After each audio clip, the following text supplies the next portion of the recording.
This morning, the world awaits Russia's next move.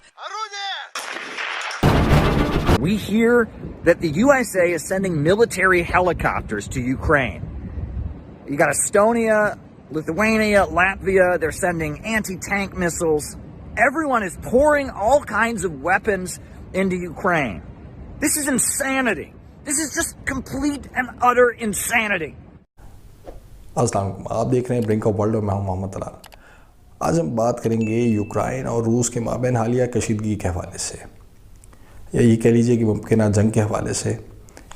इस पूरे scenario के अंदर यूरोप का जो अस्करी इत्तेहाद है नेटो, और जिसका मेंबर ख़ुद अमेरिका भी है, उससे रूस के कुछ मुतालबात हैं जिसकी को तस्लीम करने की सूरत में ये जंग रुक सकती है, या ये कह लीजिए कि वक्ती तौर पर रुक सकती है। जिसमें से पहला मुतालबा जो नेटो के सामने या यूरोप के सामने रखा गया है वो ये है कि यूक्रेन में किसी भी तरह की नेटो की कोई प्रेजेंस नहीं होगी, मिलिट्री प्रेजेंस या जो भी किसी भी तरह की, चाहे वो समुद्री हदूद में हो चाहे वो ज़मीनी हदूद में हो। इसी तरीके से रशियन बॉर्डर्स के पास या जितनी भी उसकी रियासतें यूरोप के आसपास लगती हैं, वहाँ पे भी नेटो की जो एयर बेसेस हैं या ये कह लीजिए कि फ़ौजी अड्डे हैं वो भी मौजूद नहीं होने चाहिए।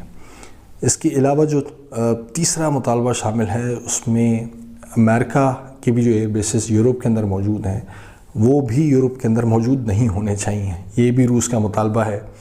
तो ये जो टेंशन आपके सामने मुसलसल नज़र आ रही है, इसका एक नतीजा ये भी निकल रहा है कि रूस मुसलसल यूरोप को ये धमकी भी लगा रहा है कि जो गैस की पाइपलाइन आपको यूक्रेन के थ्रू जाती है वो गैस हम बंद कर सकते हैं। मतलब यूरोप को जो गैस की फराहमी यूक्रेन की जानिब से मौजूद है वो किसी भी वक्त जो है वो मुनक़ता की जा सकती है रशिया के हमले की सूरत के अंदर।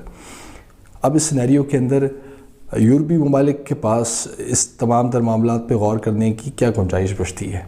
यकीनन अगर ये मामला इतना सादा होता तो अब तक इसका कोई ना कोई हल निकल आता।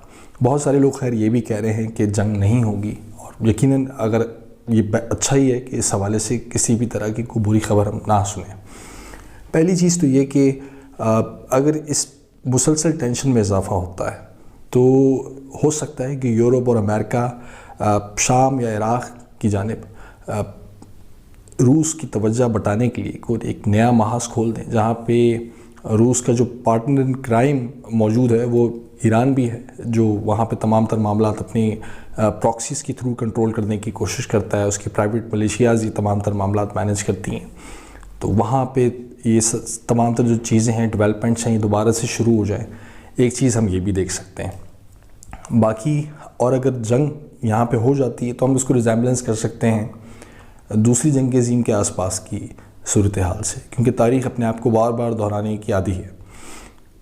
इससे पहले भी माजी के अंदर इस तरह की तमाम तर चीज़ें हो चुकी हैं। एक तो खैर ये एक फेवरेट कंडीशंस होती हैं जिसमें पैंडेमिक का आना, आलमी माशी हालात अबतर होना, और ख़ुसूसन ख़ित्ते के अंदर मुसलसल और मज़ीद आलमी ताकतों का इमर्ज होना भी शामिल है। ख़ुसूसन जिसमें एक बड़ी वजह जो मुझे नज़र आती है वो ये कि अमेरिका ने 20 साल अफ़गानिस्तान में एक लाहासिल जंग में अपने ज़ाय किए, बर्बाद किए।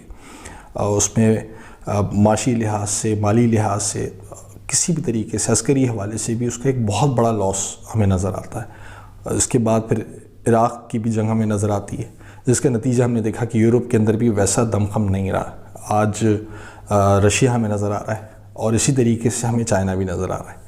तो ये वो जो सिनेरियोज़ हैं, या वो समझ लीजिए कि वो जो ब्लॉक्स हैं वो बनना शुरू हो चुके हैं। और जब भी कोई नया सिस्टम राइज करने की कोशिश की जाती है डेफिनेटली, तो उसके लिए सिर्फ आपको चीज़ें लाकर इंस्टॉल नहीं करनी पड़ती, डेफिनेटली आपको उसके लिए जंग करना पड़ती है ताकि उसको इम्प्लीमेंट किया जा सके।